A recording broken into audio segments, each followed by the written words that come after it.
Dinanas ko na yun eh, yung mga binanggit nyo kanina. Ako, nag-janitor pa ako, pumasok ako mag-janitor kasi wala na kasensuhan. Tricycle driver. Pero meron dito, tricycle driver. Pero pumasok sa DSL, 4 na pala kami bahay, nakabili siya ng Toyota Fortuner. Kilala ko si Boy Maay. Oh, tricycle driver yun. Kasi nga may asensuhan dito.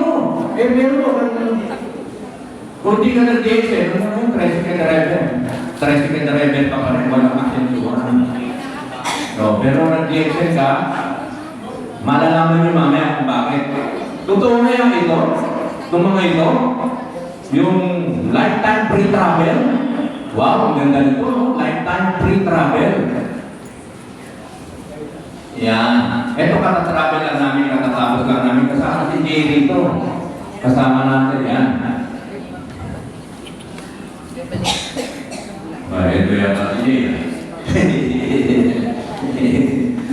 Ayan. Kaya ang maganda, kagagaling na namin sa Vietnam. Bakit? Itong suot ko na ito, libre kasi t-shirt eh. Pagkaan ka, libre t-shirt, libre pa masahe. Tapos ang matindi, mag-hotel muna kayo bago, halimbawa, bukas ang flight nyo. Ngayon, nasa hotel kayo. Libre kain. Nasa hotel kayo bago kinabukasan yung flight nyo. Kaya makita nyo, kung kasama kayo dyan, sa mga may pagkasenso, mararanasan nyo rin. Ito, napakarami na namin travel. Tulad ng 10 days kami sa China. Meron mo, galing kami sa Beijing, galing kami sa, ako, lamig-lamig pa, nag-yelo, pati dagat, yelo, pati nag-yelo, pati ilong. Nakita nyo, masarap ng buhay kung may pagkasenso. No? Kung hindi ka maingat, dahil libre pagkain, hindi ka maingat, stroke ka, katulad ng nangyari kanina, nag-request ko, stroke ka, kahit grabe ang pagkain. Maestro ka talaga. Katulad nangyari kami, dito na, local tour lang. Punta kami ng Cebu. Taga Singapore yan si...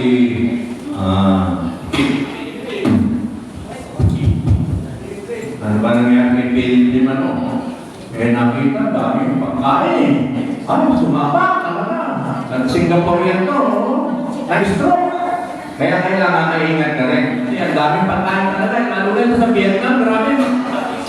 Bata pa naman. Naku, yung anak ko, kasama ko si Kenken. Alam mo, maubos eh. Talaga, alam mo, wala nang balikan. Gano'n, punong-puno yung plato. Libre. Kasi nabakan niya na ng musko, talaga libre. Makala mo, bibitayin na eh.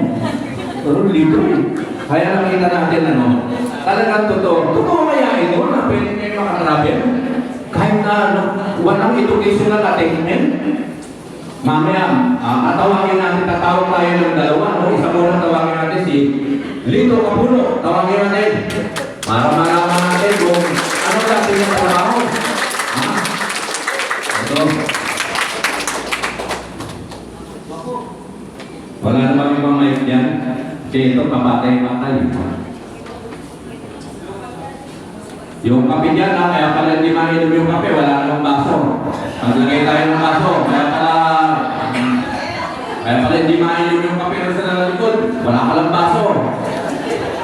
Ito po, maganda ng mga po sa inyong lahat.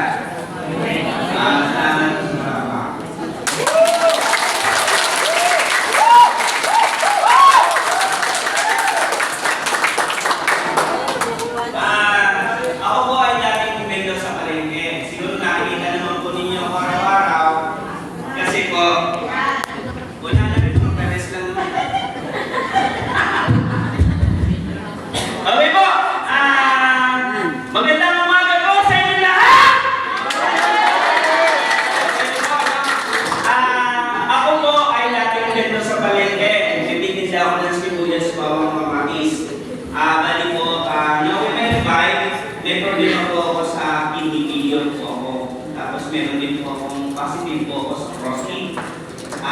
Nakarecover po ako after 3 months. Ang edad ko po noong 26, meron po akong problema sa CrossFit. Sabi ko, mahirap naman kung mamamatay ako ng maaga, hindi pa ako nakakatikim ng tao. No? Kaya nga sabi ko sa inyo, ang isend ay totoo. Kahit naman po din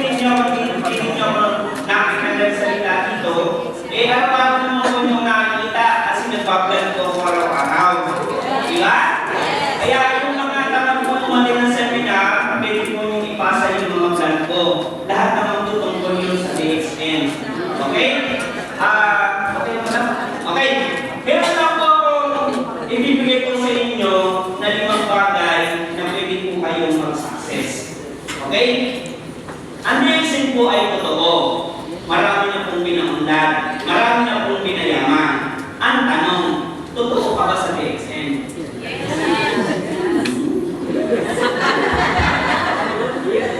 Ang totoo ka ba sa pag-DXN mo o nakikisabay ka lang?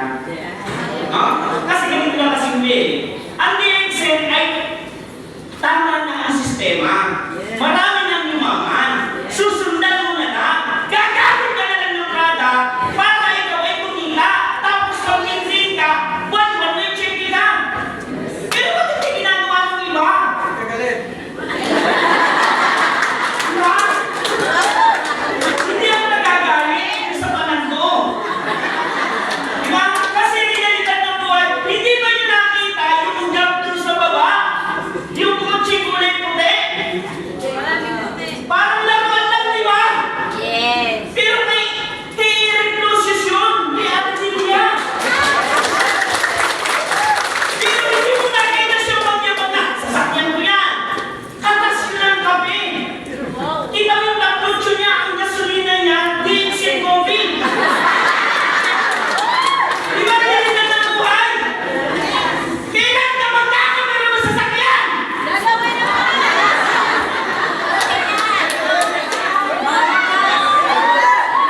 Hindi yung puro para ka lang. Tapos reklamo ka na reklamo kasi gasolina. Wala ka ng sasakyan. Di ba? Samantalang sila may mga sasakyan, hindi nagreklamo. Ikaw reklamo na reklamo. Hindi ako makasulat kasi ang taas ng langis. Bakit may sasakyan ka ba? Wala naman eh. Pasensya na ha, kasi ganito po. Ayaw ko kasi yung pag-iisip na pa, kasi ganito talaga ako ang kainin. Una, kung gusto mo talaga umangat sa buhay, mag-training ka na mag-training. Yes! Tapos mag-training ka, lagyan mo ng aksyon. Yes! Yung pagkaka-training mo sa labas, pagkaka-training mo, ating ka ng seminar, o yung gawin mo, i-apply mo sa labas para mapahiya ka. Di ba? Hindi mo i-apply, hindi ka mapapahiya. Ganun na kasimple. Pangalawa, kailangan mo mag-use ng product. Sasabihin ka ng iba dito, kasi namin ha, downline naman o ibang grupo. Sinasabi nila, okay, ako uminom ako ng pag-GGL, 3 sa umaga, 3 sa gabi, at saka 6 na sa gabi niya.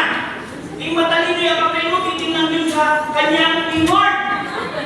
Makakita, nagpisa sa puntos, isang kabilang.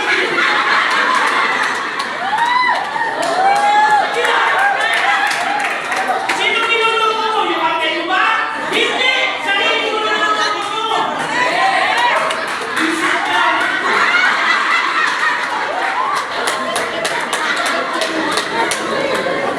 Tapos i-share mo lang yung naging karanasan mo. Teka, bawa, pag mo ng kape, ang naging karanasan mo. Di ba utong ka lang ako?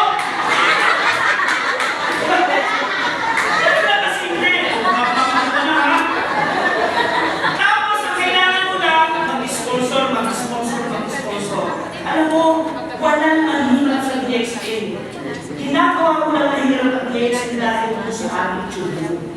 Diba? Sino ba yung mga natapos din? Wala kagaya ko eh! Magtitinda ka sa mundo yan eh! Magtitinda rin ako sa gusto akong kamatis.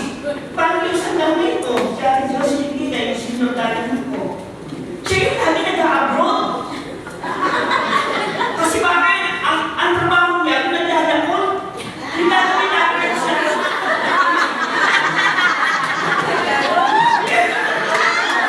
yan yun, di ba? Kaya ano ba ang trabaho yung ginagawa nyo? Isabay nyo lang ang DXN. Di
papaliwanag, maganda yung aming company, maganda yung product,